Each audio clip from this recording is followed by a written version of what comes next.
highlight the negative impacts on Americans and Canadians of these unacceptable tariffs. We will also be working with our international partners and friends, and if it comes to that, our response, of course, will be firm and clear.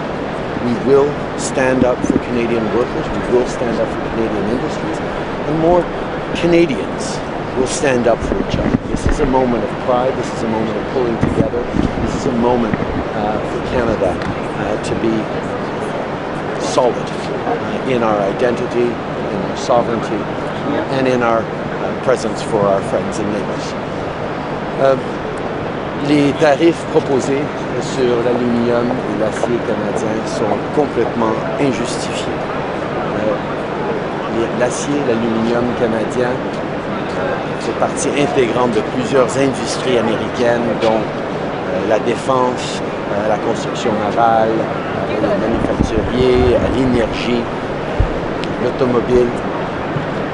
Ça rend l'Amérique du Nord plus compétitive, ça aide et les travailleurs américains et les travailleurs canadiens.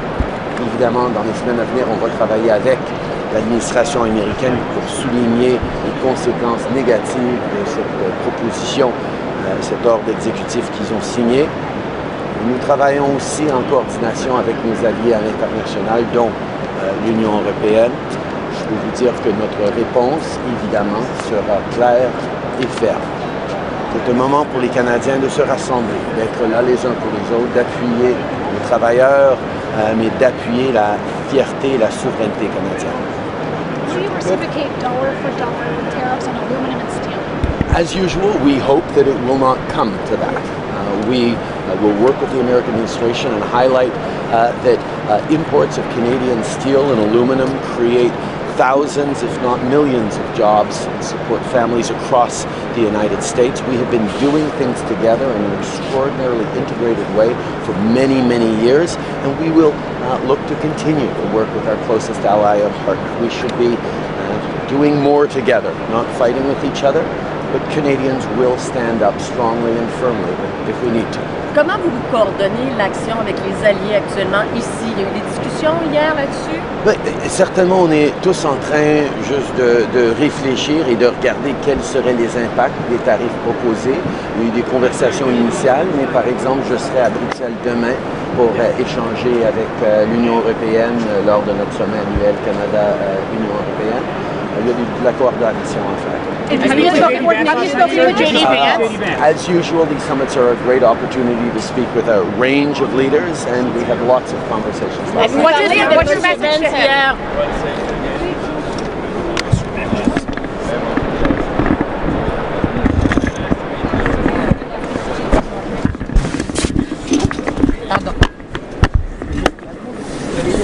Merci. Merci beaucoup.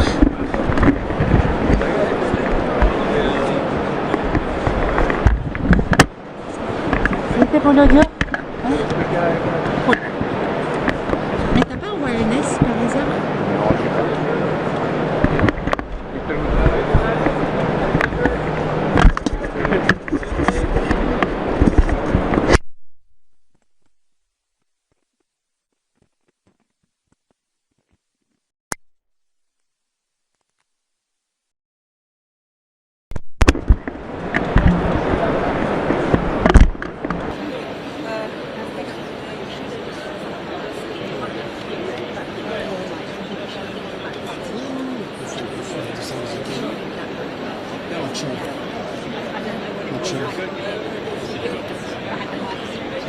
I don't think it's a good issue.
We'll be working with the new administration over the coming weeks to highlight the negative impacts on Americans and Canadians of these unacceptable tariffs. We will also be working with our international partners and friends, and if it comes to that, our response, of course, will be firm and clear. We will stand up for Canadian workers, we will stand up for Canadian industries, and more Canadians will stand up for each other. This is a moment of pride, this is a moment of pulling together, this is a moment for Canada to be solid in our identity, in our sovereignty, and in our presence for our friends and neighbors. Les tarifs proposés sur l'aluminium et l'acier canadien sont complètement injustifiés. L'acier et l'aluminium canadien fait partie intégrante de plusieurs industries américaines, dont la défense, la construction navale, le manufacturier, l'énergie, l'automobile. Ça rend l'Amérique du Nord plus compétitive, ça aide et les travailleurs américains et les travailleurs canadiens. Évidemment, dans les semaines à venir, on va travailler avec l'administration américaine pour souligner les conséquences négatives de cette proposition, cet ordre exécutif qu'ils ont signé. Nous travaillons aussi en coordination avec nos alliés à l'international, dont l'Union européenne. Je peux vous dire que notre réponse, évidemment, sera claire et ferme. C'est un moment pour les Canadiens de se rassembler, d'être là les uns pour les autres, d'appuyer les travailleurs, mais d'appuyer la fierté et la souveraineté canadienne. Will you reciprocate dollar for dollar with tariffs on aluminum and steel? As usual, we hope that it will not come to that. We will work with the American administration and highlight that imports of Canadian steel and aluminum create thousands, if not millions, of jobs and support families across the United States. We have been doing things together in an extraordinarily integrated way for many, many years, and we will look to continue to work with our closest ally and partner. We should be doing more together, not fighting with each other, but Canadians will stand up strongly and firmly if we need to. Comment vous coordonnez l'action avec les alliés actuellement ici? Il y a eu des discussions hier là-dessus? Certainement, on est tous en train juste de réfléchir et de regarder quels seraient les impacts des tarifs proposés. Il y a eu des conversations initiales, mais par exemple, je serai à Bruxelles demain pour échanger avec l'Union européenne lors de notre sommet annuel Canada-Union européenne. Il y a de la coordination à faire. Have you spoken with JD Vance? As usual, these summits are a great opportunity to speak with a range of leaders, and we have lots of conversations. What's your message to him?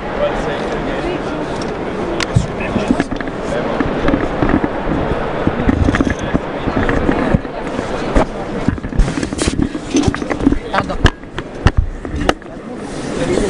Merci. Merci beaucoup.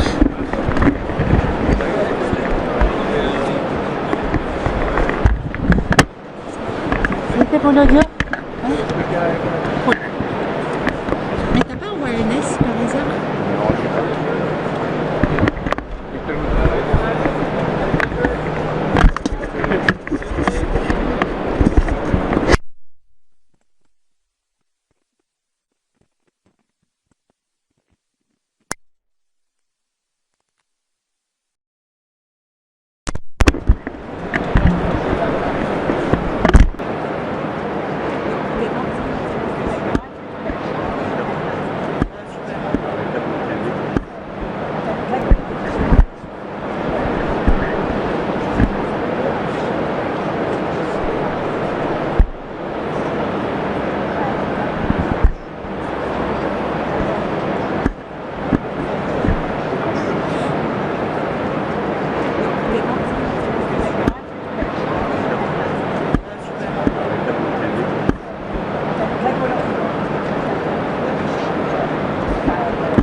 The phone.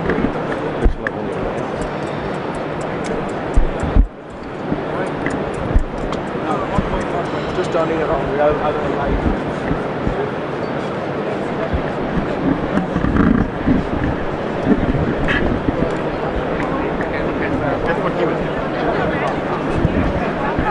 Judging by the name. I don't think.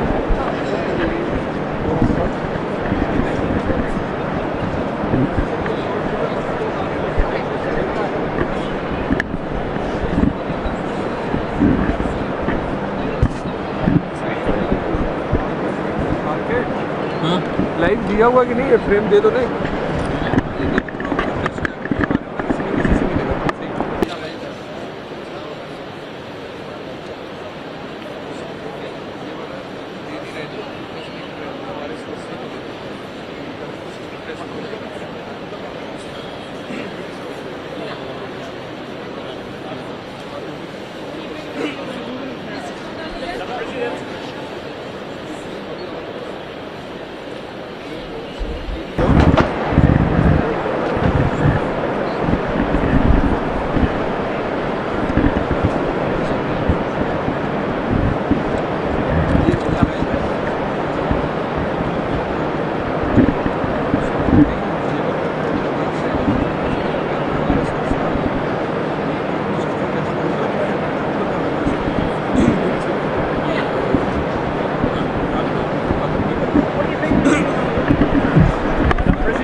You're good.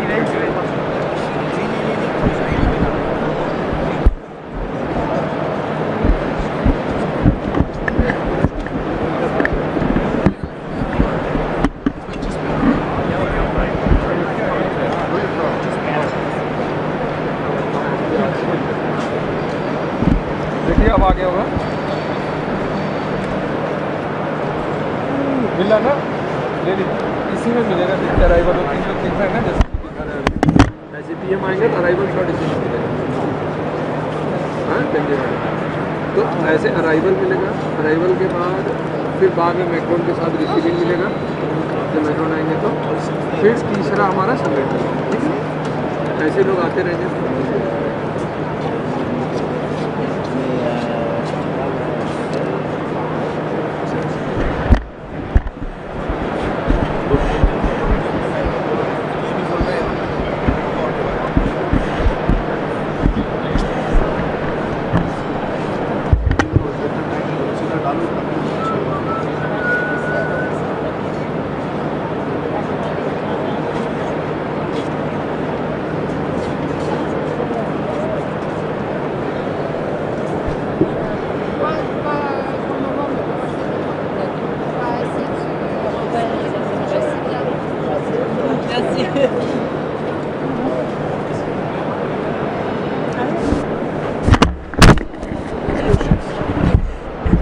Sorry.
दो guest हैं group में डाल रखना है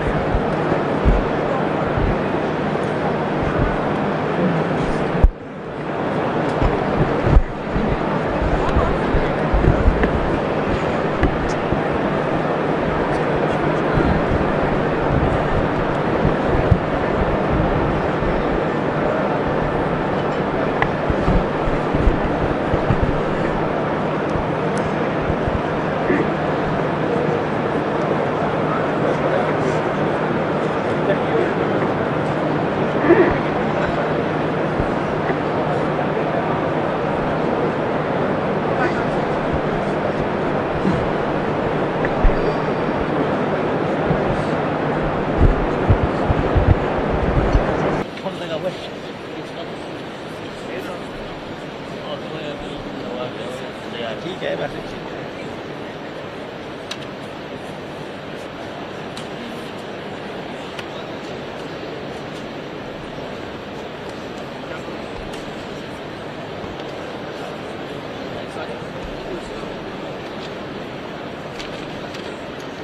हाँ बिल्कुल ऐसे ही चलेगा देखेंगे अगर यार दूसरे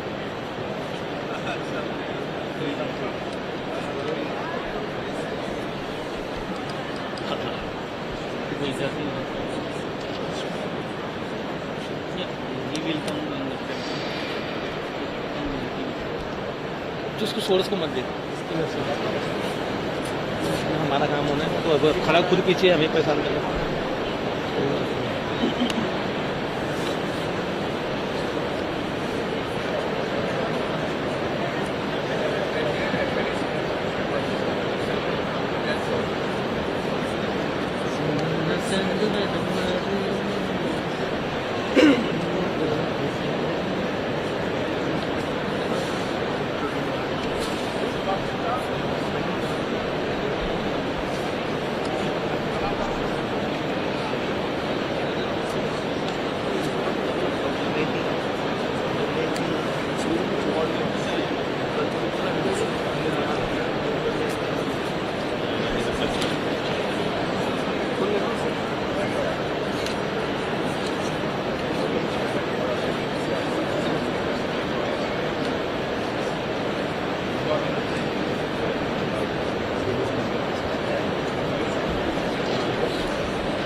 इसलिए पीएम का अराइवल मिलेगा जो तुम्हें रास्ते से भी आना होगा।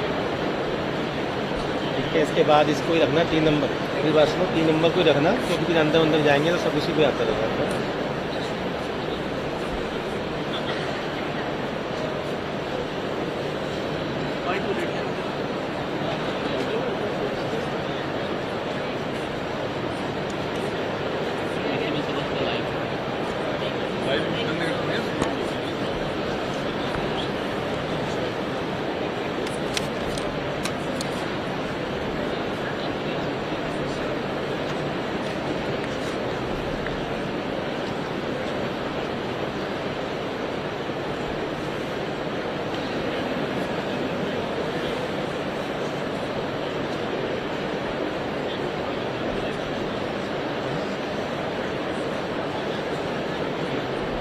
इनका भी कैमरा लगा हुआ है, इसका 3 फीट का। हाँ है ना, मल्टी लगा हुआ है।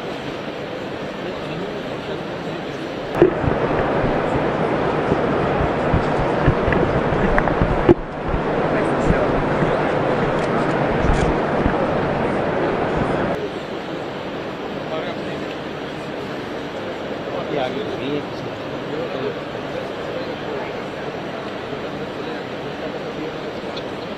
वालों को वालों को दे दिया और हिंदी वालों को होने वाले दिया। इधर सर फोटो वाले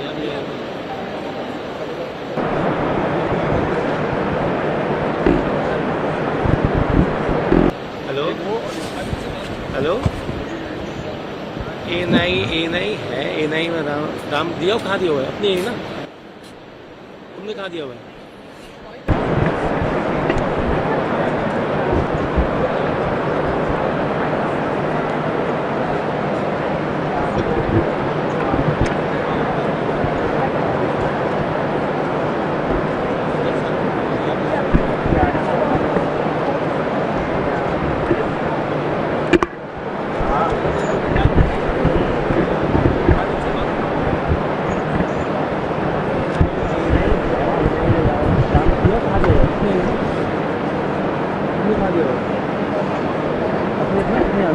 नहीं भी है उसको अपने यहाँ दे रखा है।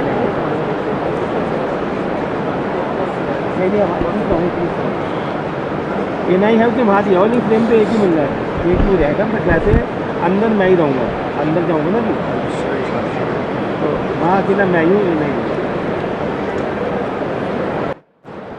ये सर अराइवल होगा, अराइवल होगा, उसके बाद अंदर होगा तो फिल्म की जाएगी, तुम्हारे को फिल्म की आएगी, जहाँ हमको लगेगा फिर हमको क्या है।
कौन खुद सराफत है, सामने लेता हूँ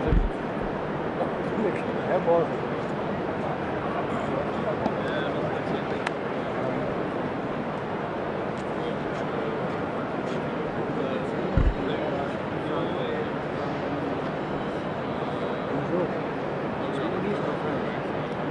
English ask you one question and may they understand and introduce you and no shooting. And I have how will you do going forward live?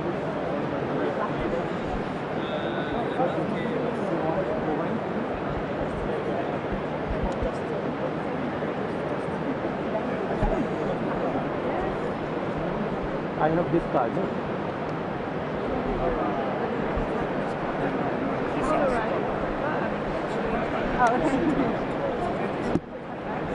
No, we are going for direct live. Video going for our direct live. Only for recording 4 person.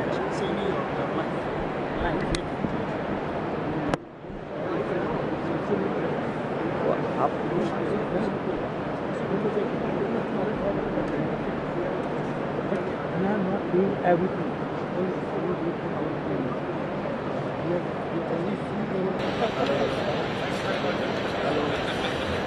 Hello.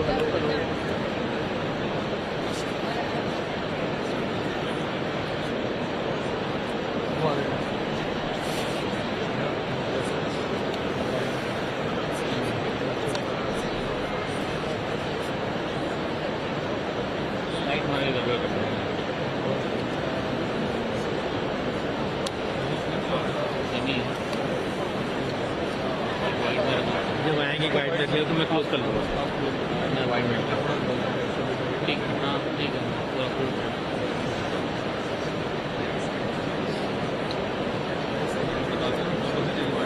दोनों use कर लेते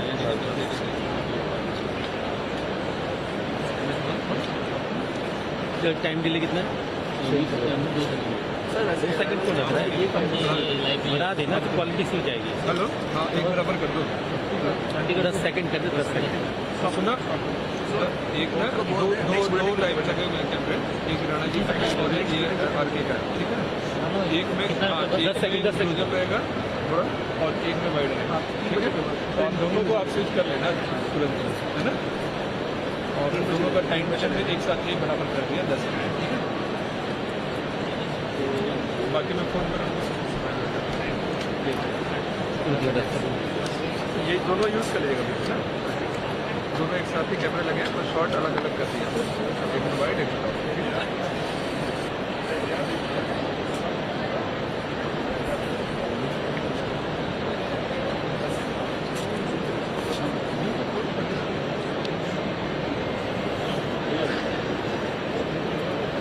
जब आएगा तब थोड़ा long कर लीजिए ए I submit हम ज़्यादा दिख जाएगा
सब देखे फैमिली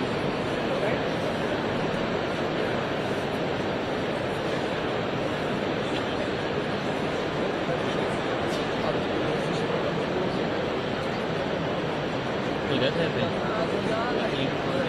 ये गए थे रात को, मैंने देखा हुआ है 4-5 बार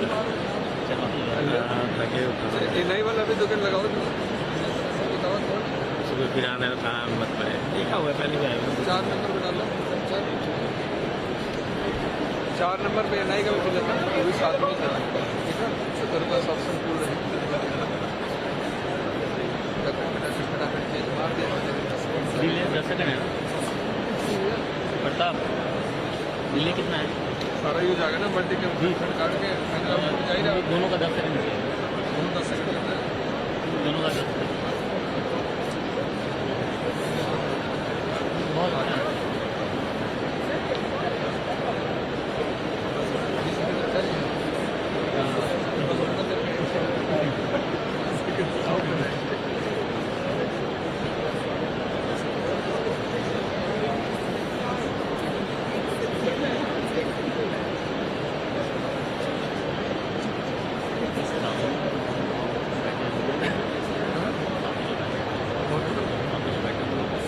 ऐसे ही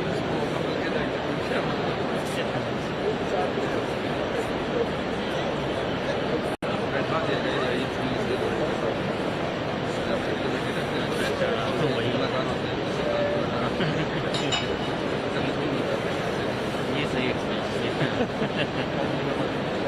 उनका भी रखना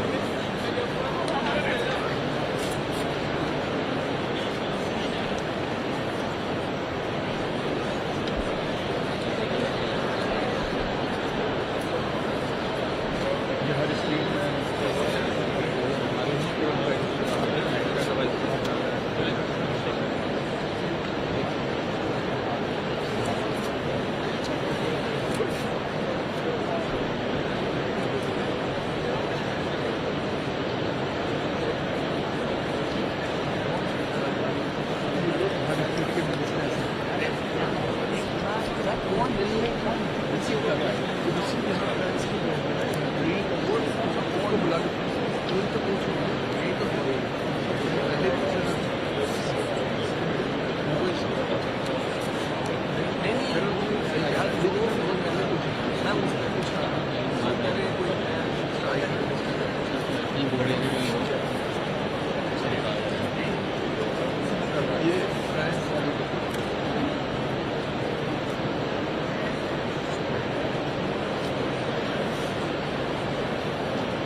won't be very down.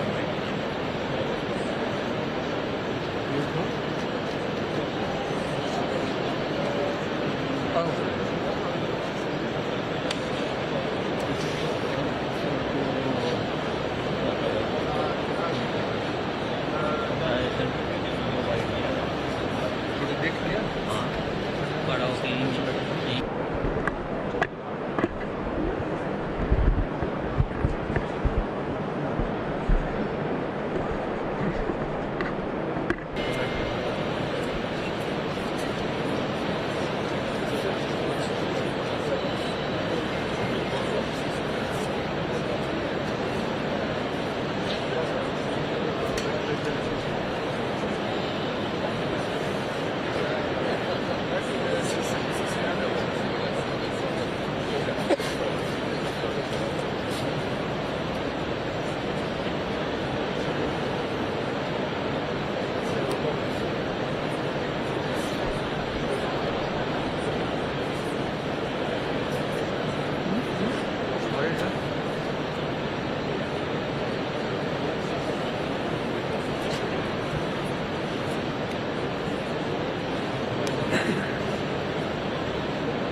Selector कितनी जाती है, इसकी कितना आगे होगा उसके लिए लड़ की जाएगी इससे एक बार हो तो उसके बाद नहीं है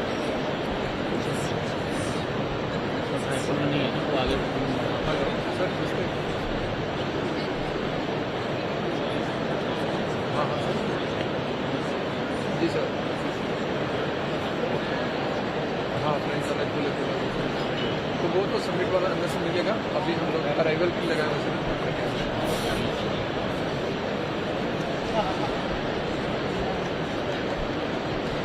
हाँ तो इनका प्रोडक्शन का अपना लाइव ही लगाया हुआ है। हाँ क्या बोले प्योर ऑडियो और वो ड्राइव चैनल दिया हुआ है चेंज करना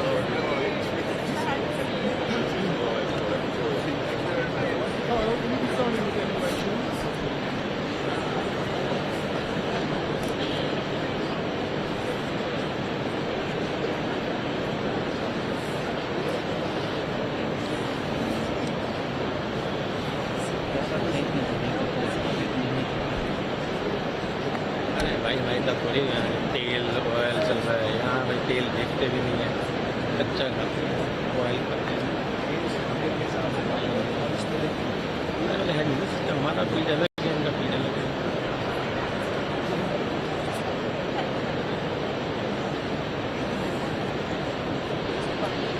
अरे बस सारा फ्राई हुआ है इतना फ्राई हुआ है कि बारिश हुआ चलो हुआ है देने का भी मिला था ठीक है कोई बराबर 10 नहीं मिला 10 नहीं है 10 सेकंड किलो है तो आपको एक्सचेंज कर सकते हैं और वो वाला तो मिलेगा इसके बाद ओपनिंग रिमार्क्स दोनों का ठीक है और रेपोनेटिव का वो तो लाइव वाले सिस्टम से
वैसे भी आपका ब्रेक शॉट नहीं करते आप वहाँ चीज़ें बोले आप वहाँ पर एटलीस्ट कोई काम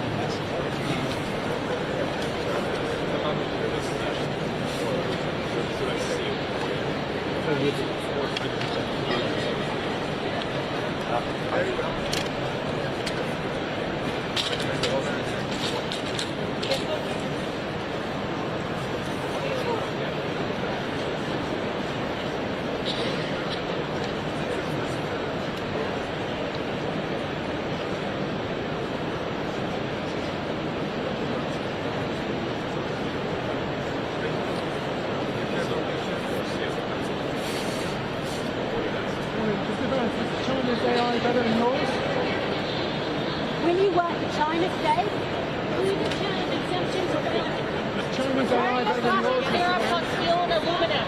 When you work for China today, are you serious? Is the right regulation? Should there be any regulation?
Oui. Ouais, c'est Florent. Dis-moi, il y a la télé. Rédacteur, on n'a pas de rédacteur, on a une équipe télé. De reporter texte, vous voulez dire? Ils doivent être dans la salle de presse, mais je les ai pas vus. Comme En ça, tout tu cas. nous remettrais les infos par... En fait, on en a 4. Je ne sais pas qui vous cherchez. Bon, ben, je peux prendre le Oui, bien sûr, je peux vous donner le numéro d'Elisabeth. Tenez.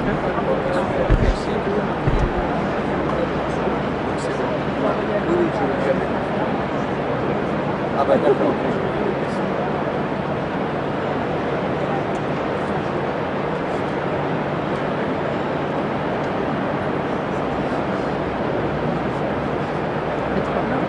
Ouais, il faut que tu descendes en fait.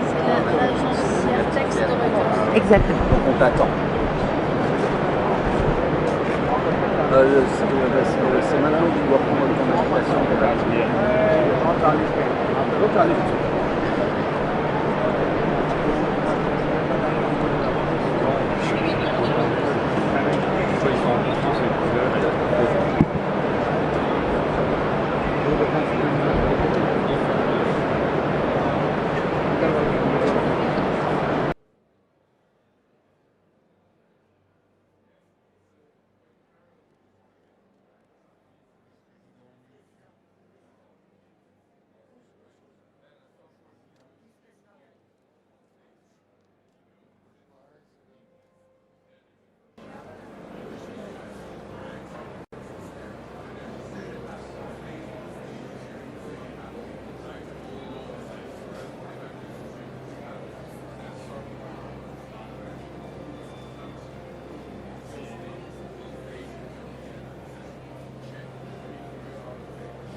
Avec ses talents, avec ceux d'énergie et les investissements du monde entier. Thank you, friends. Thank you. Thank you. Thank you so much.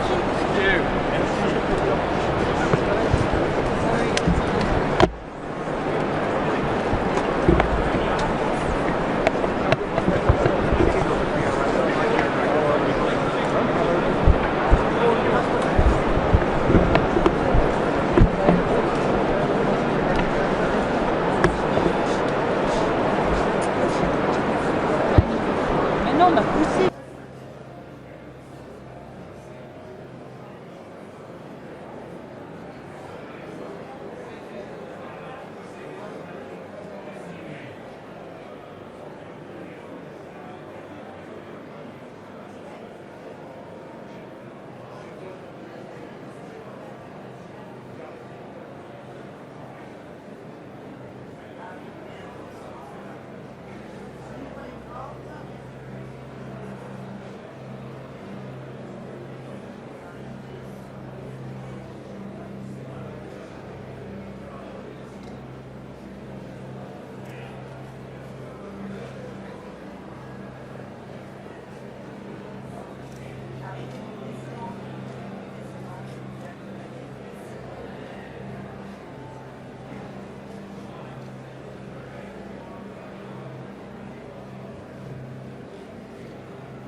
Mon frère, toi, je t'ai vu.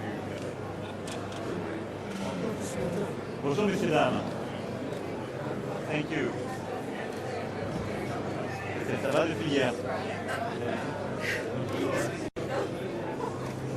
Ça va? Merci. Incroyable. Comment vas-tu? T'es en forme? Merci à toi. Ça va? Oui. On avance. Oui. Et Yulia? Pas loin. Je t'ai vu. Je t'ai pas vu encore. Tu vas bien de venir? Non, merci à toi. Bonjour, monsieur le président. Comment allez-vous? Non, merci. Merci. En forme? Comment allez-vous? Bonjour, monsieur le président. Très bien. Non, c'est Gilbert, comment vas-tu?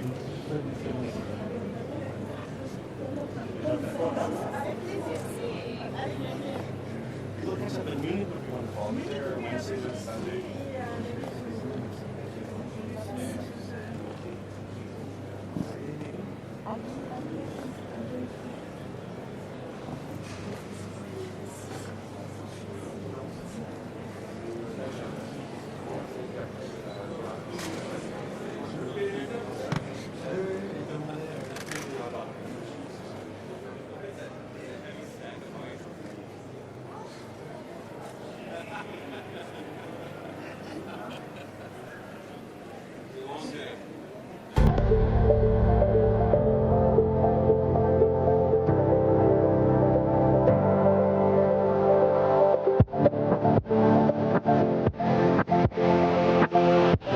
welcome to the AI Action Summit. The unique opportunity to reflect on one of the most transformative forces of our time, artificial intelligence. So much opportunity for us, but instead of believing that AI is here to replace us, let's work on AI that can help to augment and empower us. A broad revolution with impacts on societies in plural as a whole, but we need to think through what these transformations mean.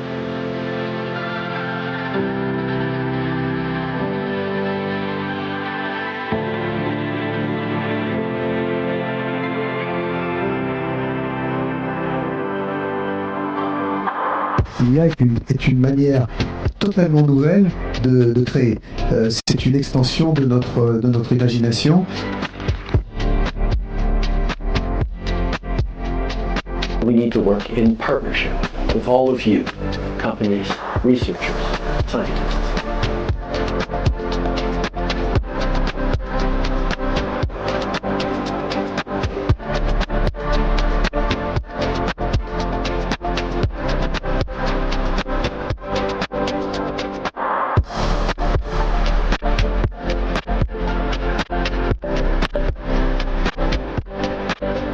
With Prime Minister Modi, we do believe in this revolution, and we do believe in our capacity together to work in an open world, meaning to work with the US, to work with China, and a lot of them are here, India, and the whole world.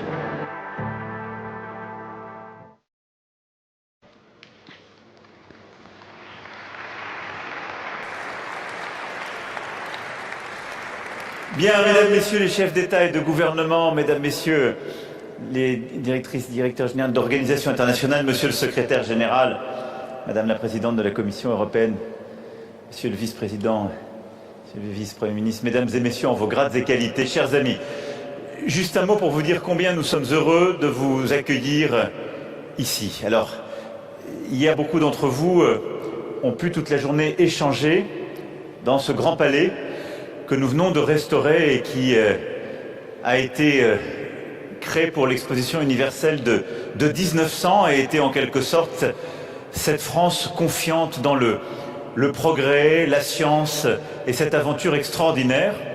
Et nous nous retrouvons ici, et c'est la première fois d'ailleurs qu'est réouvert aux yeux du monde ce petit pavillon dit d'Antin, justement ce palais qui a été fait pour l'exposition universelle de 1937. Sous l'impulsion d'un prix Nobel de chimie, M. Perrin, de l'époque, et qui avait cette conviction qu'en montrant la science aux Françaises, aux Français et au monde, on arriverait véritablement à convaincre d'embrasser cette histoire de progrès et à réussir à avoir une science au service de l'humanité. Et je crois que c'est exactement le défi qui est le nôtre avec l'intelligence artificielle. C'est-à-dire embrasser des transformations technologiques formidables, réussir à maîtriser par des capacités de calcul nouvelles, des avancées profondes, ce qu'est l'intelligence artificielle est formidable, réussir à maîtriser par des capacités de calcul nouvelles, des avancées profondes, ce qu'est l'intelligence artificielle est aujourd'hui à la fois l'Inde, les États-Unis d'Amérique, la Chine, l'Europe, le continent africain, le continent latino-américain, d'avoir des chefs d'État, de gouvernement, des chercheurs, de la société civile, des entrepreneuses et des entrepreneurs, des investisseurs, c'est la possibilité d'avoir ce dialogue et d'essayer de suivre ce chemin et de comprendre cette science et de la mettre au service du progrès collectif. Je ne serai pas plus long, je suis très heureux de vous accueillir ici pour ce sommet qui est co-présidé avec mon ami le Premier ministre Narendra Modi. Et donc, Monsieur le Premier ministre, cher Narendra, je vais surtout vous céder la parole pour qu'on puisse vous entendre et entendre ce que l'Inde a à dire au monde sur l'intelligence artificielle. Merci à toutes et tous d'être là.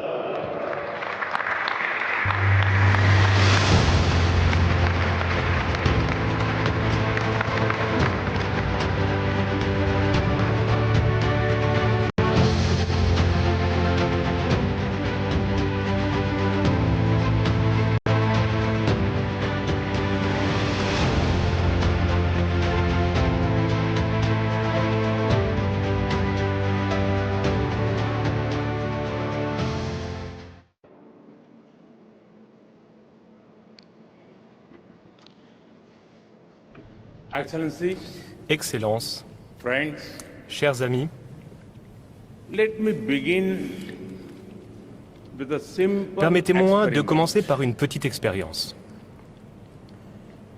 If you upload your medical report, Si vous chargez vos résultats d'analyse, Oui, votre dossier médical dans une AI app. application à intelligence artificielle, it can explain in simple eh bien, language cette application pourra vous expliquer en des Free termes of simples, any sans jargon. aucun jargon compliqué, what it means. ce que les informations For your fournies signifient pour votre santé. But if you ask the same app À l'inverse, si vous To demandez à draw cette même application an de image vous créer une image of someone présentant une writing personne en train with d'écrire their de la main left hand, gauche, draw an image of someone writing with their left hand, the app will most likely draw someone writing with the right hand. Because that is what the training data is dominated by. It shows that while the positive potential of AI is absolutely amazing, there are many biases that we need to think carefully about. That is why I am grateful to my friend, President Macron, for hosting this summit and for inviting me to co-chair it. Friends, AI is already reshaping our polity, our economy, our security, and even our society. AI is writing the code for humanity. AI is writing the code for humanity in this century. But it is very different from other technology milestones in human history. AI is developing at an unprecedented scale and speed and being adapted and deployed even faster. There is also a deep interdependence across borders. Therefore, there is a need for collective global efforts to establish governance and standards that uphold our shared values, address risks, and build trust. But governance is not just about managing risks and rivalries. It is also about promoting innovation and deploying it for the global good. So, we must think deeply and discuss openly about innovation and governance. Governance is also about ensuring access to all, especially in the global south. It is where the capabilities are most lacking, be it compute, power, talent, data, or the financial resources. Friends, AI can help transform millions of lives by improving health, education, agriculture, and so much more. It can help create a world in which the journey to sustainable development goals becomes easier and faster. To do this, we must pull together resources and talent. We must develop open source systems that enhance trust and transparency. We must build quality data sets free from biases. We must democratize technology and create people-centric applications. We must address concerns related to cybersecurity, disinformation, and deepfakes. And we must also ensure that technology is rooted in local ecosystems for it to be effective and useful. Friend, loss of jobs is AI's most feared disruption. But history has shown that work does not disappear due to technology. Its nature changes and new types of jobs are created. We need to invest in skilling and reskilling our people for an AI-driven future. Friends, there is no doubt that the high energy intensity of AI needs to be looked into. This will require green power to fuel its future.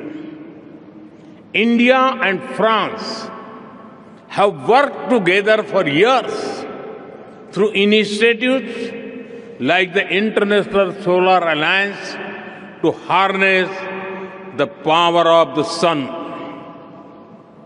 As we advance our partnership to AI, it is a natural progression from sustainability to innovation to shape a smarter and responsible future. At the same time, sustainable AI does not only mean using clean energy. AI models must also be efficient and sustainable in size, data needs, and resources requirements.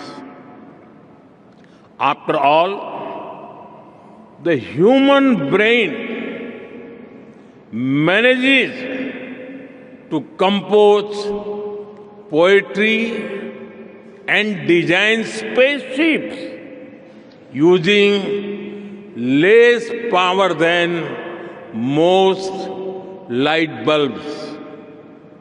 Friends, India has successfully built a digital public infrastructure for over 1.4 billion people at a very low cost. It is built around an open and accessible network. It has regulations and a wide range of applications to modernize our economy, reform governance, and transform the lives of our people. We have unlocked the power of data through our data empowerment and protection architecture. And we have made digital commerce democratic and accessible to all. This vision is the foundation of India's national AI mission. That is why, during our G20 presidency, we built a consensus on harnessing AI responsibly for good and for all. Today, India leads in AI adoption and techno-legal solutions on data privacy. We are developing AI applications for public good. We have one of the world's largest AI talent pools. India is building its own large language model considering our diversity. We also have a unique public-private partnership model for pooling resources like compute power. It is made available to our startups and researchers at an affordable cost. And India is ready to share its experience and expertise to ensure that AI future is for good and for all. Friends, we are at the dawn of the AI age that will shape the course of humanity. Some people worry about machines becoming superior in intelligence to humans, but no one holds the key to our collective future and shared destiny other than us humans. That sense of responsibility must guide us. Thank you.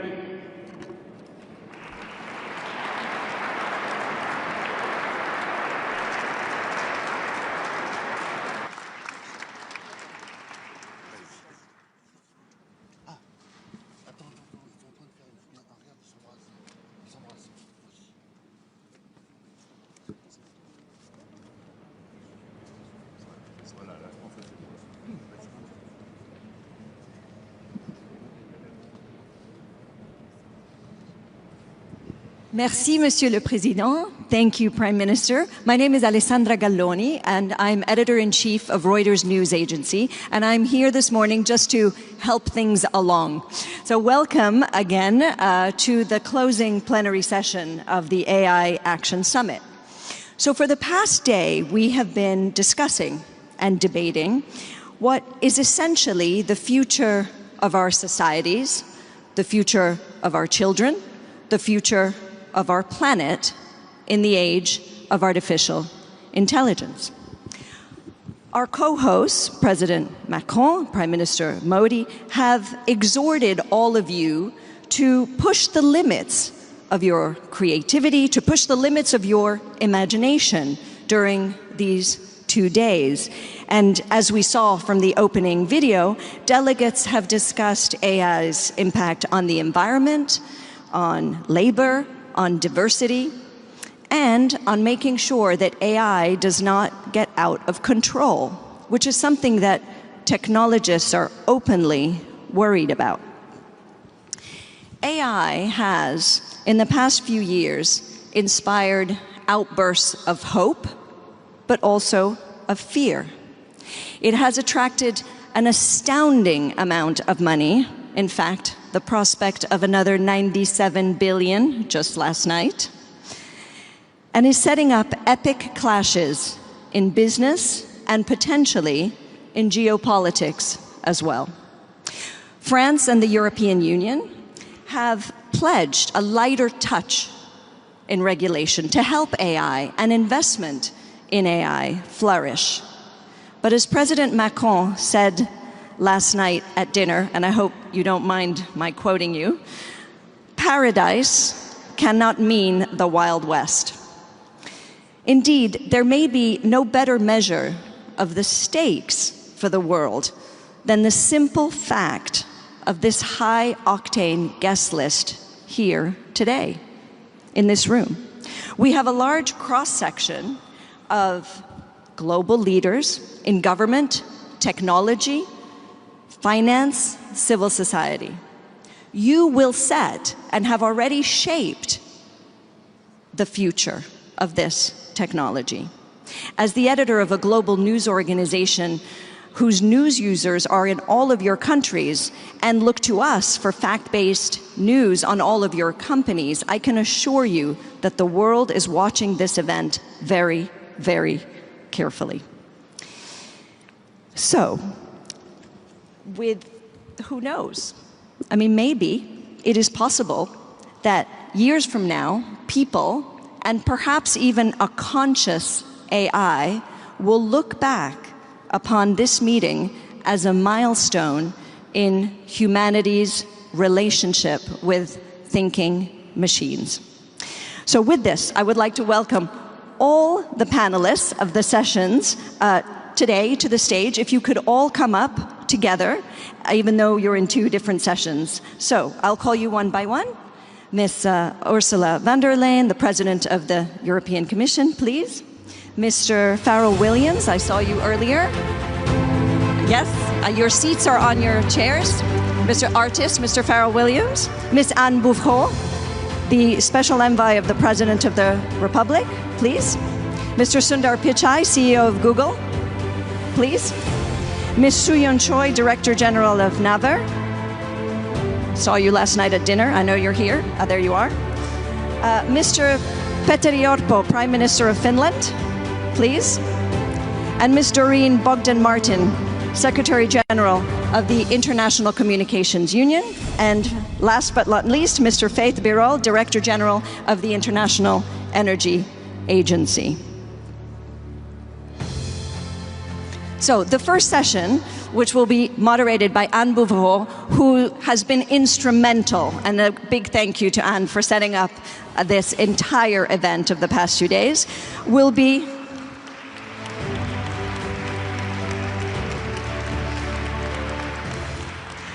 about unlocking the opportunities of AI. So with that, Anne, over to you.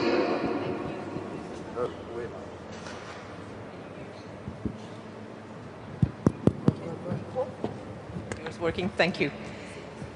Thank you so much. Good morning, everyone. Thank you so much for being here.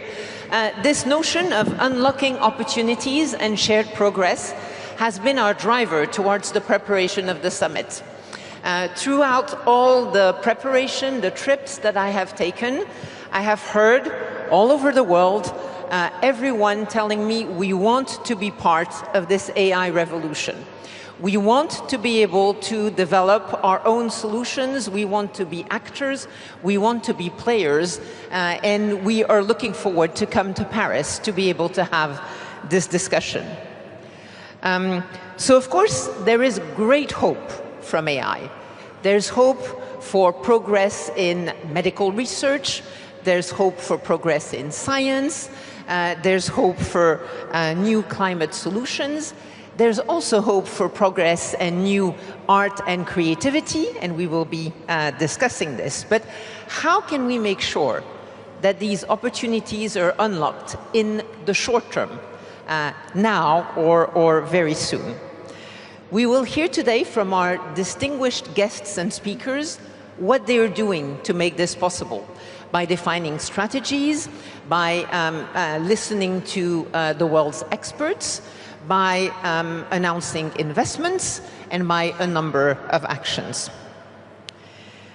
We will also, during this session, be talking about an initiative that is unveiled at the summit today, a decentralized partnership to help harness AI's vast potential. But before we get into more detail, it gives me great pleasure to welcome His Excellency, Vice President of the United States of America, J.D. Vance, to come to the podium. It is an honor. It is your first international trip outside of the United States since taking office. We're delighted to have you here.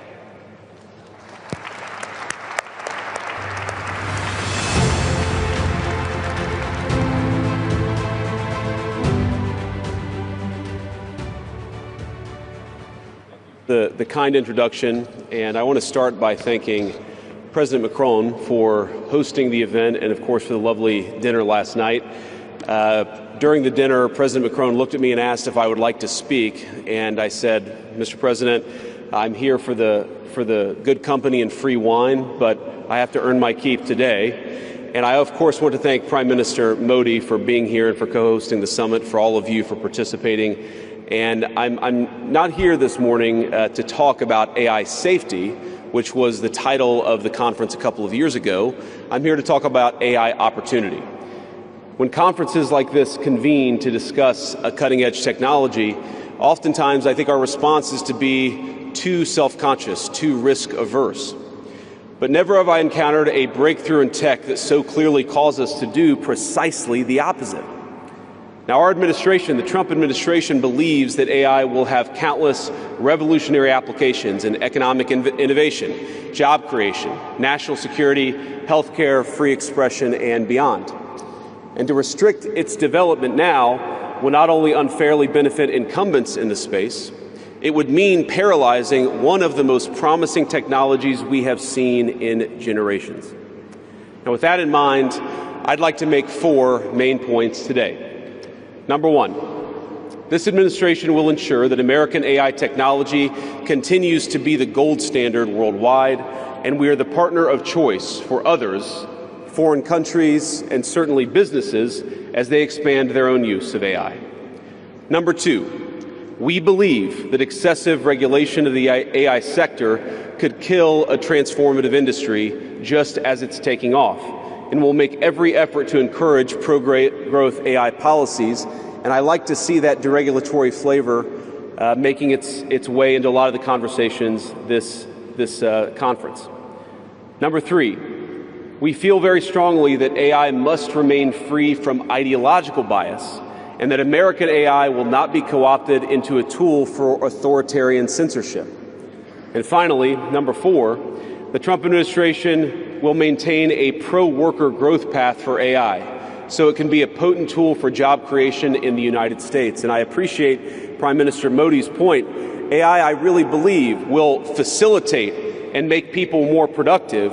It is not going to replace human beings. It will never replace human beings. And I think too many of the leaders in the AI industry, when they talk about this fear of replacing workers, I think they really miss the point.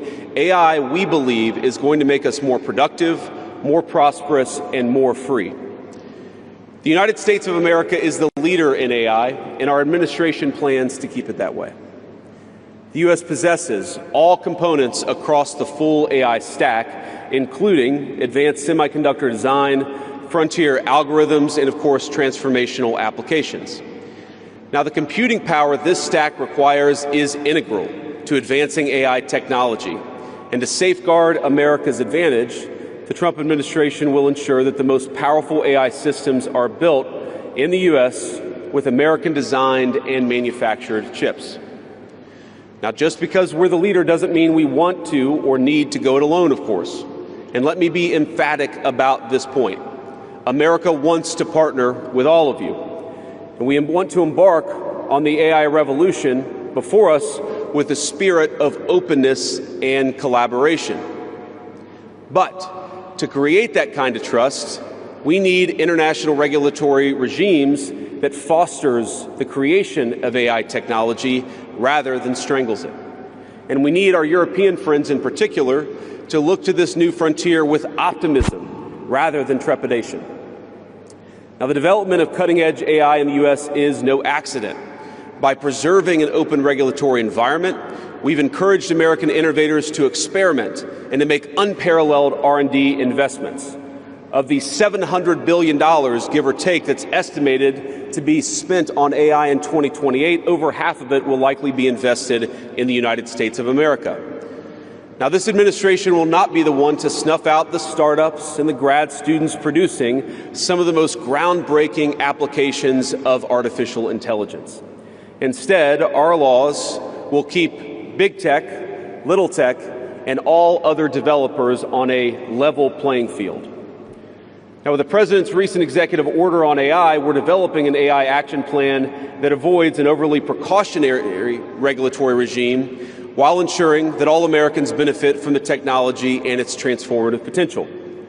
Now, we invite your countries to work with us and to follow that model if it makes sense for your nations. However, the Trump administration is troubled by reports that some foreign governments are considering tightening the screws on U.S. tech companies with international footprints. Now, America cannot and will not accept that, and we think it's a terrible mistake, not just for the United States of America, but for your own countries. The U.S. innovators of all sizes already know what it's like to deal with onerous international rules. Many of our most productive tech companies are forced to deal with the EU's Digital Services Act and the massive regulations it created about taking down content and policing so-called misinformation. And of course, we want to ensure the internet is a safe place, but it is one thing to prevent a predator from preying on a child on the internet, and it is something quite different to prevent a grown man or woman from accessing an opinion that the government thinks is misinformation. Meanwhile, for smaller firms, navigating the GDPR means paying endless legal compliance costs or otherwise risking massive fines. Now, for some, the easiest way to avoid the dilemma has been to simply block EU users in the first place. Is this really the future that we want? Ladies and gentlemen, I think the answer for all of us should be no. Now, there's no issue where we worry about more than regulation when it comes to energy. And again, I appreciated the comments of so many at the conference because they recognize that we stand now at the frontier of an AI industry that is hungry for reliable power and high-quality semiconductors. Yet too many of our friends are deindustrializing on the one hand and chasing reliable power out of their nations and off their grids with the other. The AI future is not going to be won by hand-wringing about safety. It will be won by building, from reliable power plants to the manufacturing facilities that can produce the chips of the future. Now, at a personal level, what excites me most about AI is that it is grounded in the real and the physical economy. The success of the sector isn't just a matter of smart people sitting in front of a computer screen and coding. It depends on those who work with their hands, even as robotics will change our factories. It will certainly make our healthcare providers better at treating diseases, but it will also depend on the data produced by those healthcare providers, by those doctors and nurses. I believe it will help us create and store new modes of power in the future, but right now, AI cannot take off unless the world builds the energy infrastructure to support it. Now, it's my view that tech innovation over the last 20 years has often conjured images of smart people staring at computer screens, engineering in the world of bits. But the AI economy will primarily depend on and transform the world of atoms. Now, at this moment, we face the extraordinary prospect of a new industrial revolution, one on par with the invention of the steam engine or Bessemer steel. But it will never come to pass if overregulation deters innovators from taking the risks necessary to advance the ball. Nor will it occur if we allow AI to become dominated by massive players looking to use the tech to censor or control users' thoughts. And I'd ask, if you step back a moment and ask yourself, who is most aggressively demanding that we, meaning political leaders gathered here today, do the most aggressive regulation? it is very often the people who already have an incumbent advantage in the market. And when a massive incumbent comes to us asking us for safety regulations, we ought to ask whether that safety regulation is for the benefit of our people or whether it's for the benefit of the incumbent. Now, over the last few years, we've watched as governments, businesses, and nonprofit organizations have advanced unpopular and, I believe, downright ahistorical social agendas through AI. In the U.S., we had AI image generators trying to tell us that George Washington was black or that America's doughboys in World War I were in fact women. Now, we laugh at this now, and of course it was ridiculous, but we have to remember the lessons from that ridiculous moment. And what we take from it is that the Trump administration will ensure that AI systems developed in America are free from ideological bias and never restrict our citizens' right to free speech. We can trust our people to think, to consume information, to develop their own ideas, and to debate with one another in the open marketplace of ideas. Now, we've also watched as hostile foreign adversaries have weaponized AI software to rewrite history, surveil users, and censor speech. This is hardly new, of course. As they do with other tech, some authoritarian regimes have stolen and used AI to strengthen their military, intelligence, and surveillance capabilities, capture foreign data, and create propaganda to undermine other nations' national security. I want to be clear. This administration will block such efforts, full stop. We will safeguard American AI and chip technologies from theft and misuse, work with our allies and partners to strengthen and extend these protections, and close pathways to adversaries attaining AI capabilities that threaten all of our people. And I would also remind our international friends here today that partnering with such regimes, it never pays off in the long term. From CCTV to 5G equipment, we're all familiar with cheap tech in the marketplace that's been heavily subsidized and exported by authoritarian regimes. But as I know, and I think some of us in this room have learned from experience, partnering with them means chaining your nation to an authoritarian master that seeks to infiltrate, dig in, and seize your information infrastructure. Should a deal seem too good to be true, just remember the old adage that we learned in Silicon Valley: if you aren't paying for the product, you are the product. Finally, this administration wants to be very clear about one last point. We will always center American workers in our AI policy. We refuse to view AI as a purely disruptive technology that will inevitably automate away our labor force.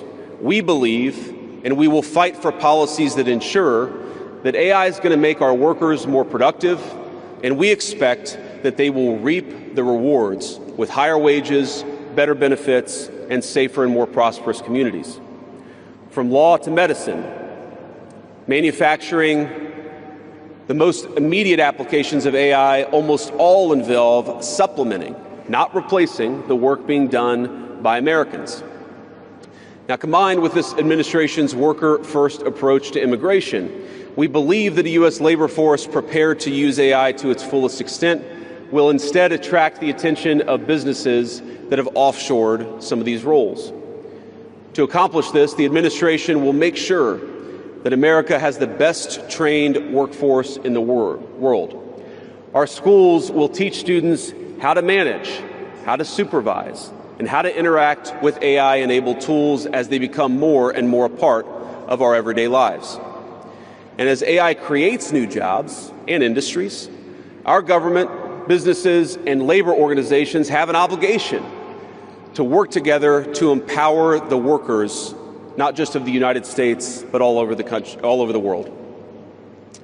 To that end, for all major AI policy decisions coming from the federal government, the Trump administration will guarantee American workers a seat at the table, and we're very proud of that. Now, I've taken up enough of your time, so I'd like to close with just a quick story. This is a beautiful country, President Macron, and I know that you're proud of it and should be. And yesterday, as I was touring Les Invalides with General Gravette, with my 3 kids, he was kind enough to show me the sword that belonged to America's dearest international friend from our own revolution, of course, the Marquis de Lafayette. He let me hold the sword, but of course he made me put on the white gloves beforehand.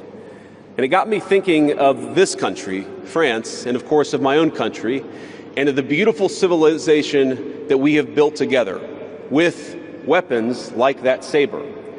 Weapons that are dangerous in the wrong hands, but are incredible tools for liberty and prosperity in the right hands.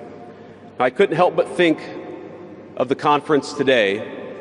If we choose the wrong approach on other things that could be conceived of as dangerous, things like AI, and choose to hold ourselves back, it will alter not only our GDP or the stock market, but the very future of the project that Lafayette and the American founders set off to create.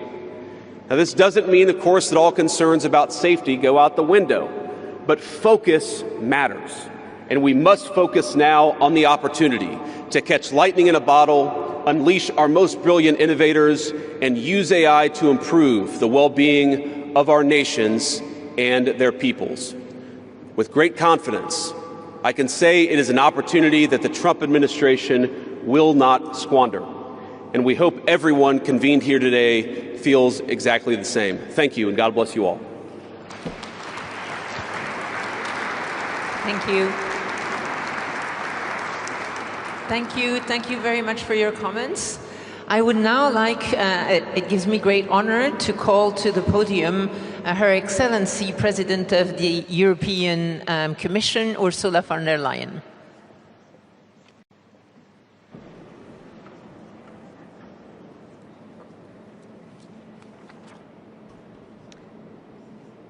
Monsieur le Président, cher Emmanuel, Presidents, Your Serene Highness, Prime Ministers, Excellencies, ladies and gentlemen. This is the 3rd Summit on AI in just over 1 year. In the same period, 3 new generations of ever more powerful AI models have been released. Some expect models that will approach human reasoning within a year. Now, the past summits focused on laying the groundwork for AI safety.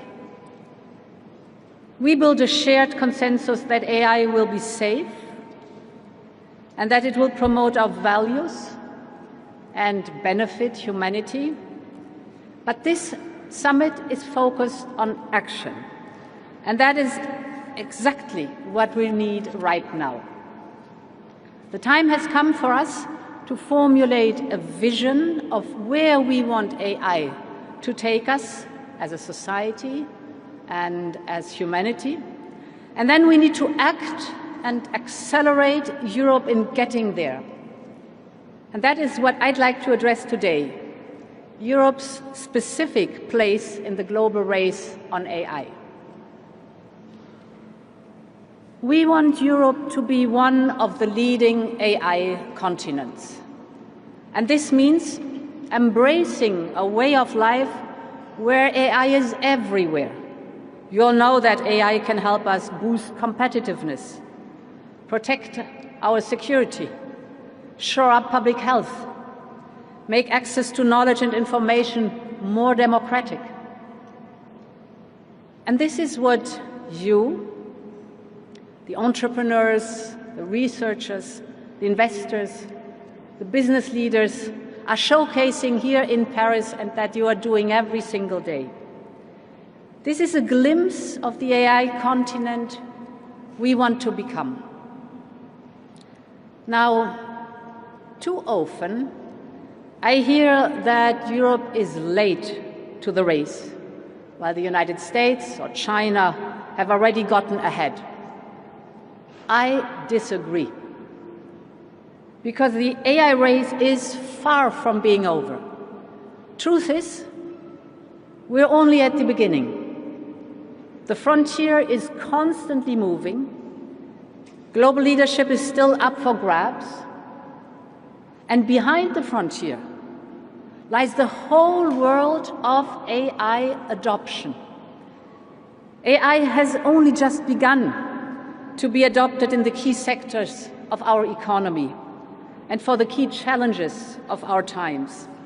And this should be Europe's focus.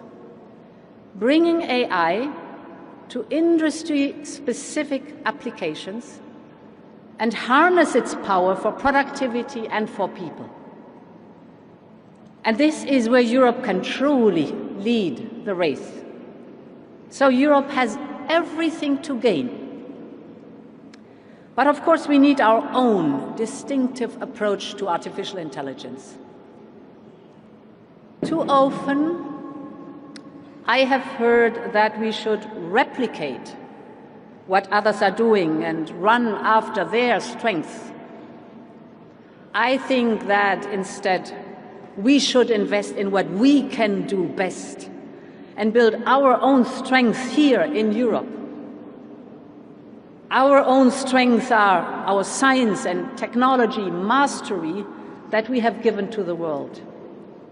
As this summit shows, there's a distinct European brand of AI. It is already driving innovation and adaptation, and it is picking up speed. So, what are the main features? First, European AI focuses on AI adoption in complex applications, using our unique industrial and manufacturing data and know-how. Second, European AI is cooperative. It brings talents together from different countries, from different sectors, from different backgrounds. It is that same spirit of our collaborative approach to science which has produced many a breakthrough and a huge pool of talent. Just think about Horizon Europe. And third, European AI embraces the power of open source. And open source can spread much faster along with proprietary systems. It is for all these reasons that the AI startup scene in Europe is booming. The number of unicorns has increased by 10 times in just a few years. So this European brand of open innovation is showing results. But now it needs to be supercharged. It needs to get a push. And this is why it's the right place to be here at this AI Action Summit. We will act in two ways. First, we want to accelerate innovation. Europe has some of the world's fastest public supercomputers. We're now putting them at the service of our best startups and our best scientists so they can forge the AI we need. They can test their model. They can train their model on our supercomputers. In just a few months, we've set up a record of 12 AI factories. And we are investing 10 billion euros in them. And this is not a promise. This is happening right now.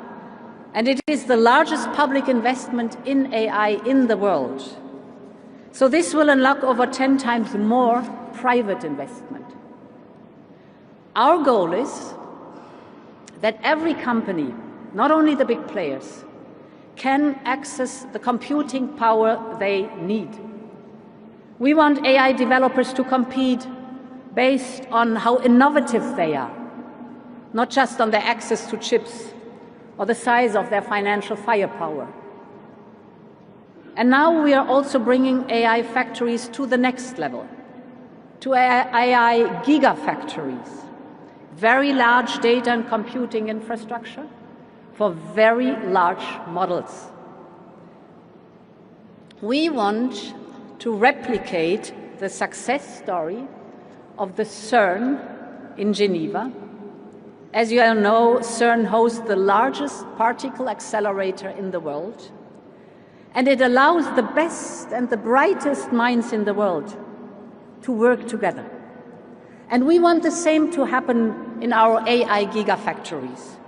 We provide the infrastructure, for large computational power, researchers and entrepreneurs and innovators will be able to join forces. Talents of the world are welcome. Industries will be able to collaborate and federate their data. We're creating safe space for them, just take the European health data space. Because yes, AI needs competition, but AI also needs collaboration. And AI needs the confidence of the people and has to be safe. And actually, this is the purpose of the AI Act, to provide for one single set of safe rules across the European Union, 450 million people, instead of 27 different national regulations and safeties in the interest of business. At the same time, I know that we have to make it easier and we have to cut red tape, and we will.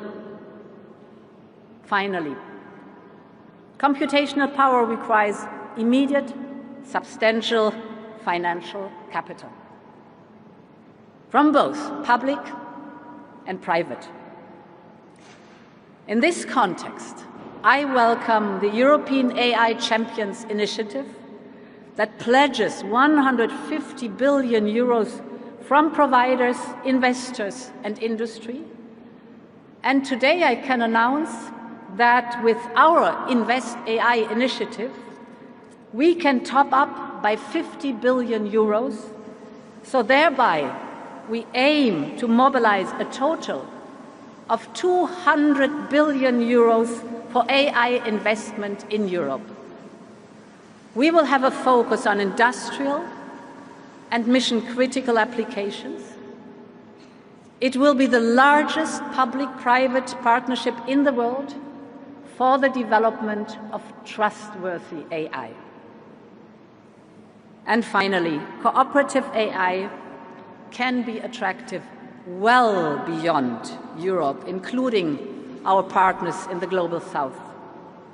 And in this spirit, we fully support the AI Foundation that is being launched today. AI can be a gift to humanity, but we must make sure that its benefits are widespread and that its benefits are accessible to all. We want AI to be a force for good. We want an AI where everyone collaborates and everyone benefits. This is our path. This is our European path. Thank you very much for your attention.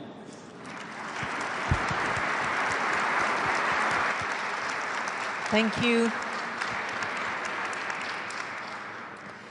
Thank you very much, President von der Leyen, for your comments and for the announcements that you made today. It gives me great pleasure to continue this discussion on unlocking opportunities. And we've discussed the opportunities that we tend to speak about a lot in health, in a number of sectors. Let me maybe start by one of the not so obvious ones. Let's start with arts and creative industries. First of all, we have dedicated during this AI week a whole weekend to this topic of AI and art and culture. We have had both wonderful creations showcased by artists, but also discussions about the challenges that lie between AI and creation, because it's not always something that comes as the first example of benefits of AI. With us today we have Farah Williams. We're delighted to have you here. You're an extraordinarily creative artist, and so who better than you could share a few thoughts about AI and creativity. Farah, please. Thank you. Thanks for having me. I don't know how you guys do this with the thing in the ear.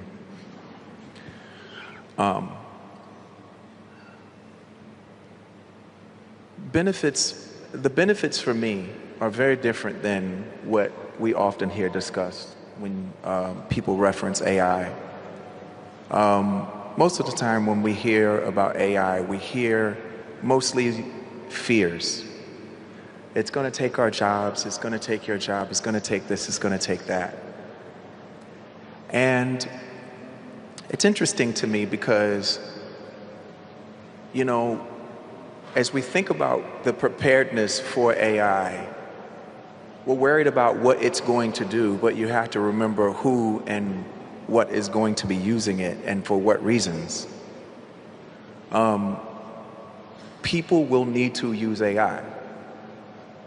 They're going to need jobs. There will be jobs there for them. Will there be some jobs that people lose? Sure. But I think if you're gonna be prepared for AI, then you have to be prepared for AI. Me personally, I see it like I think we have our fears miscasted in the wrong areas. Like I don't think we should be fearful of what AI is going to do. What we should do, you know, in this whole AI race, what we need to remember is the human race.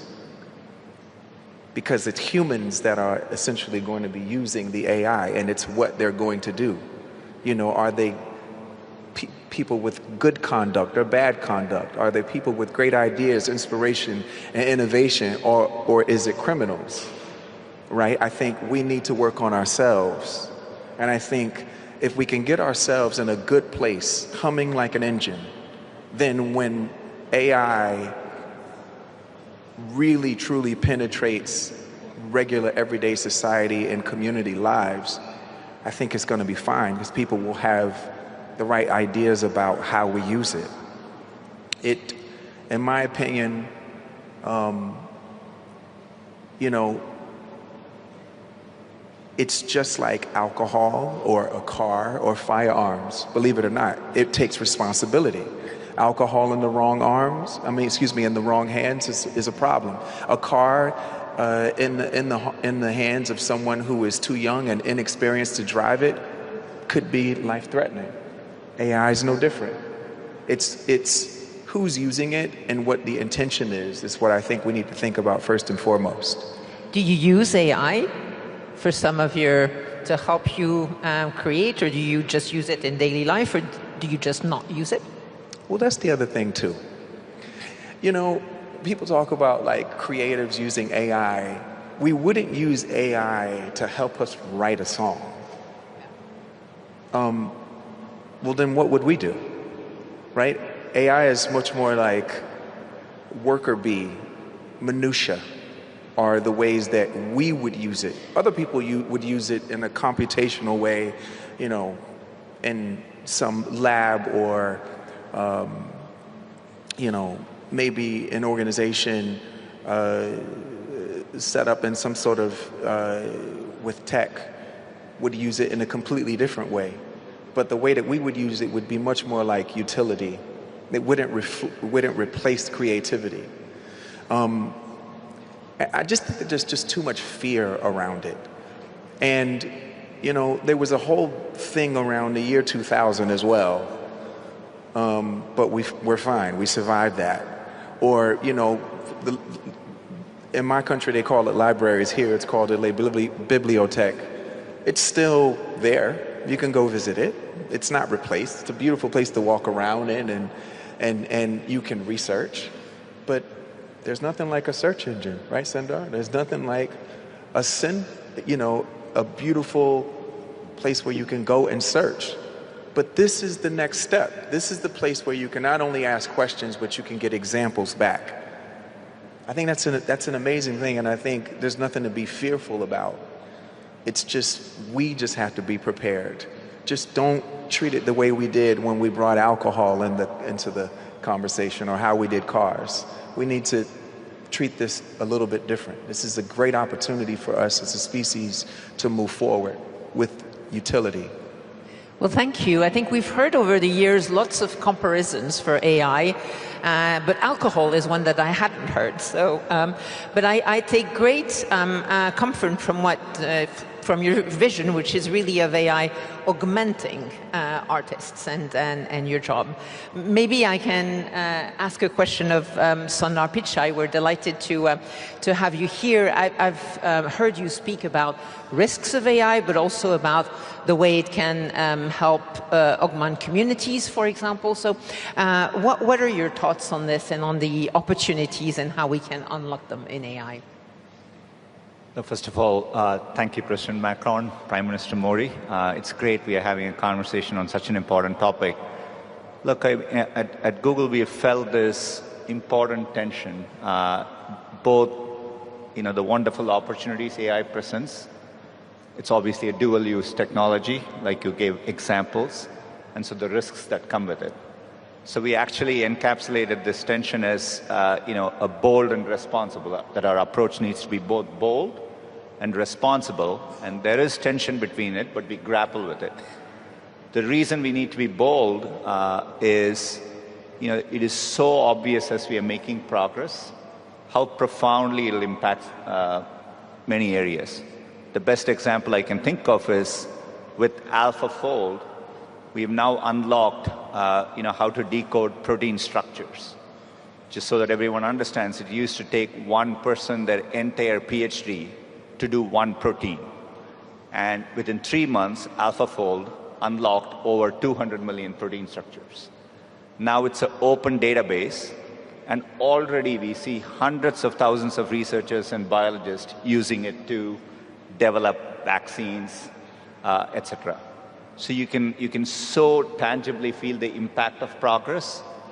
So you feel a moral imperative to be bold and accelerate progress there, right? And when it comes to the economy, it's very clear that you'll be unlocking more productivity. And I do worry people who don't adopt it, countries which don't embrace it, can get left behind through this crucial moment. So those are all the opportunities we see, and we want to lean in to drive that progress. Obviously, as Farrell mentioned, it's a technology with dual use, and how do you make sure the bad effects don't propagate?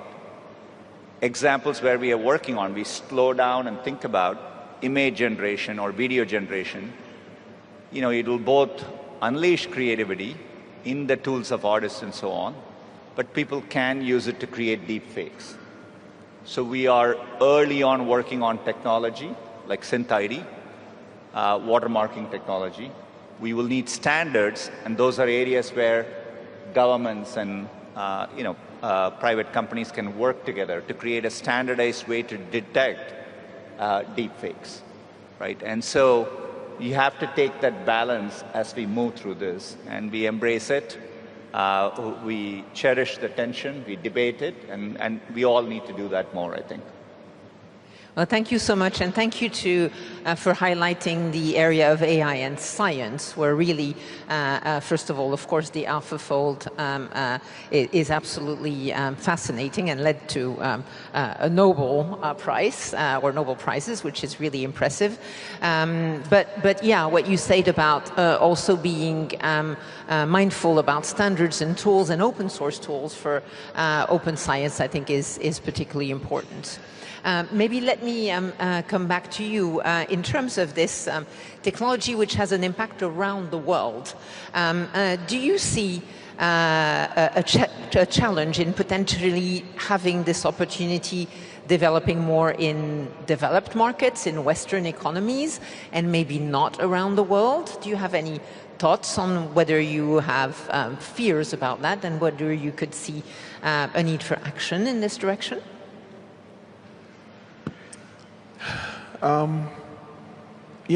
First of all, I never got a chance to say thank you for having me here, so thank you guys, and it's nice to be here.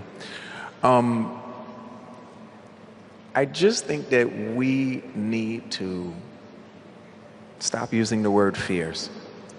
Like, I just don't think it's good for the progression of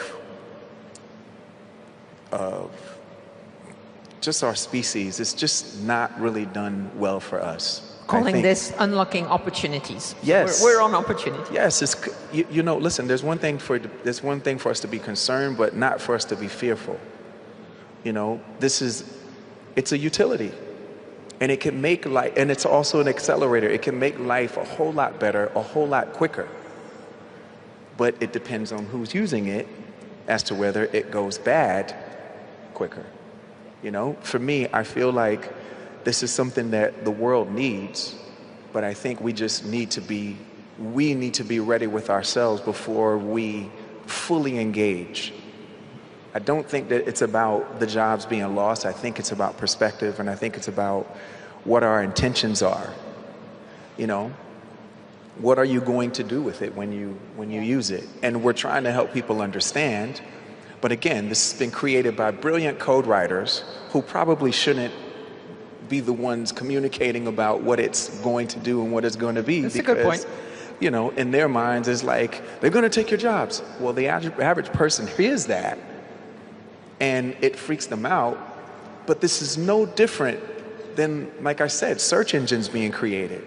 There was this whole thing on how libraries are going to be burned down, and you know, we're not going to use them anymore. And that's not what's happened. What's happened is search engines make things a whole lot easier. People got answers a lot quicker. Well, now you're going to be able to get renderings and ideas and examples a lot quicker. Sure, it's going to be more than that. But I think for the average human being, that'll be the way that they interact. It will help them accelerate, get answers quicker, be more efficient. That's the average person. Now, on the Silk Road, we're going to have some problems. Well, thank you. I love your comparison of the library. I think the other night at dinner, someone from a distinguished university said universities have been one of the longest standing institutions of humanity that still exists today. And I think it's the same for libraries. Sure, yeah. Absolutely. Yeah. Maybe, Sonar, on this topic of opportunities and different perceptions around the world, what do you see as short-term or mid-term opportunities from AI? Let's say not 10 years, we don't know what AI will be in 10 years, but and maybe not what we know today, but 2 to 4 years from now, and around the world, what do you see as opportunities and ways to make sure they become reality if it's, in case it's not obvious that this happens just by itself? Look, in a 2 to 4 year time frame, and thank you for, 10-year time frames are hard to predict, but in a 2 to 4 year time frame, maybe I'll highlight a key area which us and a few other companies are working on, which I think will really make progress. We call this agentic workflows. So anywhere you can describe a task in natural language, and the AI can act on your behalf and accomplish that. And so today, to give you an example, there are 2 examples within Google. We have a Project Mariner. It's a browser extension. So the browser can actually go browse and do things for you, complete and come back. If you look at where the state of the art was maybe a year ago, it was kind of roughly 50% effective. So you give it a complex sequence of tasks, it needs to get everything done accurately. Today, it's progressed to around 85%, right? And so, but that shows the progress. Similarly for coding, as a software engineer at Google, today when you're programming, the AI is there on the side, it gives you suggestions and you accept it. But we are now working on where you can give it instructions, it'll automatically go and write the program and get it done. And so, now imagine the impact of this agentic use cases working horizontally across many, many tasks. I think that's going to be very, very powerful. So the real promise of having an AI assistant in the context of anything you're doing, be it while learning something, a radiologist looking at images, a doctor engaging with a patient, all of that is going to be assisted, and it's going to deeply be embedded in your workflows. That is as real as it gets in a 2 to 4 year time frame. And you can imagine the impact from a productivity standpoint. And I think that's one of the most tangible opportunities. I think it's very, very real that it will happen. Well, may I also say, please go ahead. Just to add on to what he was saying, when I was, as you were speaking, it reminded me of, I'm a 70s baby. It reminded me of like a lot of the television shows that we grew up on the first 15, 20 years of my life. There was a talking horse. There's a talking car.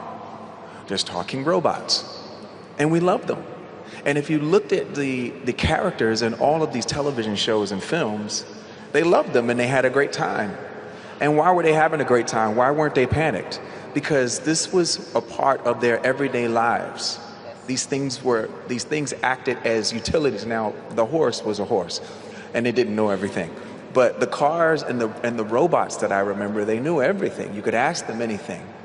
And I remember a lot of the protagonists, their lives being made a lot easier and a lot more convenient and efficient. And it's going to be no different than that. The things that we worry about, like I said, are the bad conductors. Yeah, and we do get used to things once we've had them for a while. Excellent. I think this has been a very interesting discussion. I'd like to thank you both. I'd like to thank our previous speakers on this topic. Again, on this topic of unlocking opportunities, maybe going back to some of the remarks of Prime Minister Modi, we see all around the world people saying, we also want to be part of this. We want to be as ready as people in the US, in some of the European countries, in China. We also want to be part of that. And as such, we have had lots of discussions about how we can make sure open source, decentralized data can help create these decentralized innovation hubs. And to this effect, it gives me great pleasure to welcome to the stage Martin Tisney, CEO of AI Collaborative, who's been working as part of the AI Action Summit team, to tell us about the foundation, the current AI partnership that is being unveiled today. Martin, you have the floor. Good morning.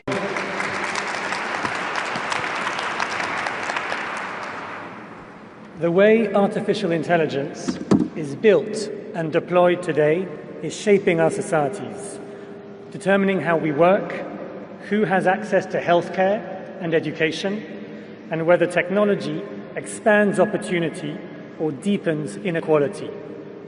But too often, the public interest remains an afterthought.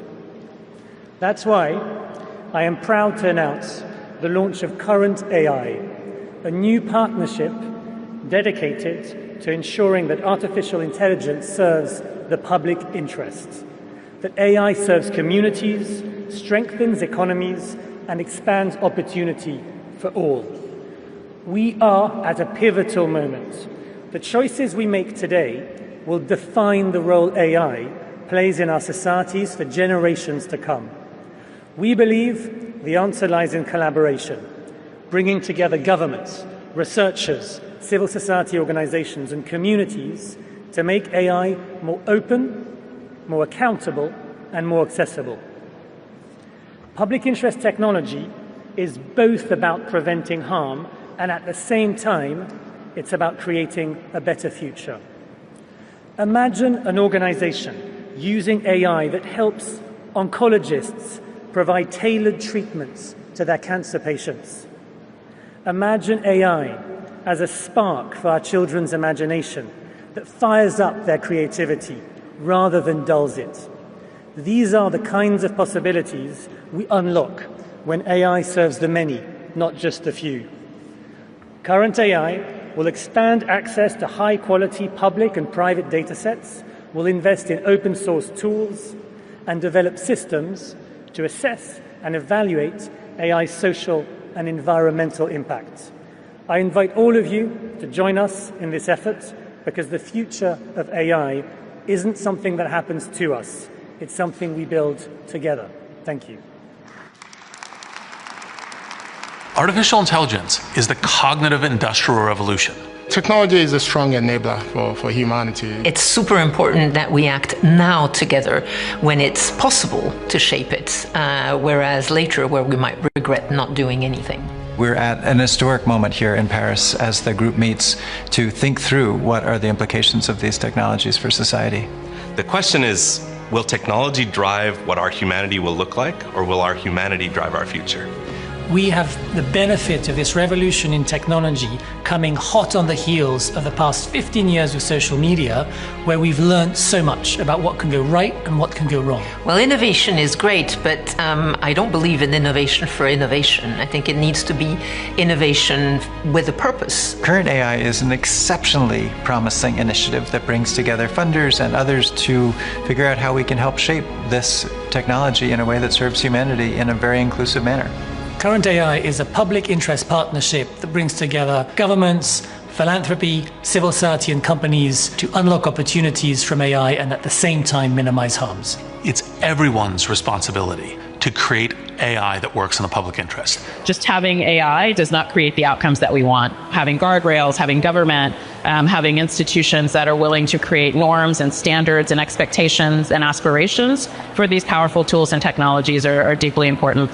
Our focus is really threefold: accessible and available data in privacy-preserving ways, open source AI, ensuring that the open source AI ecosystem is resilient, and the third one is deeply involving the communities that are impacted so that we are problem-centric. There's a lot of opportunities around applications. In my country, we're investing heavily in agriculture because our population is growing. We have to be able to feed ourselves.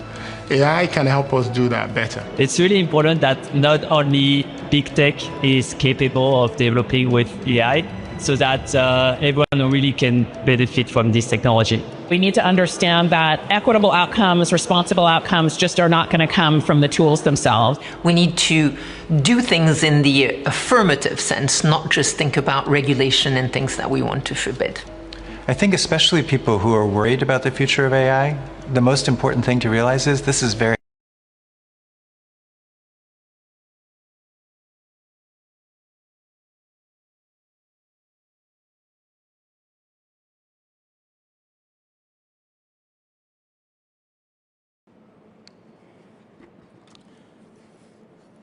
Excellencies, friends, let me begin with a simple experiment. If you upload your medical report to an AI app, it can explain in simple language, free of any jargon, what it means for your health. But if you ask the same app to draw an image of someone writing with their left hand, the app will most likely draw someone writing with the right hand. Because that is what the training data is dominated by. It shows that while the positive potential of AI is absolutely amazing, there are many biases that we need to think carefully about. That is why I am grateful to my friend, President Macron, for hosting this summit and for inviting me to co-chair it. Friends, AI is already reshaping our polity, our economy, our security, and even our society. AI is writing the code for humanity. AI is writing the code for humanity in this century. But it is very different from other technology milestones in human history. AI is developing at an unprecedented scale and speed, and being adapted and deployed even faster. There is also a deep interdependence across borders. Therefore, there is a need for collective global efforts to establish governance and standards that uphold our shared values, address risks, and build trust. But governance is not just about managing risks and rivalries. It is also about promoting innovation and deploying it for the global good. So, we must think deeply and discuss openly about innovation and governance. Governance is also about ensuring access to all, especially in the global south. It is where the capabilities are most lacking, be it compute, power, talent, data, or the financial resources. Friends, AI can help transform millions of lives by improving health, education, agriculture, and so much more. It can help create a world in which the journey to sustainable development goals becomes easier and faster. To do this, we must pull together resources and talent. We must develop open source systems that enhance trust and transparency. We must build quality data sets free from biases. We must democratize technology and create people-centric applications. We must address concerns related to cybersecurity, disinformation, and deepfakes. And we must also ensure that technology is rooted in local ecosystems for it to be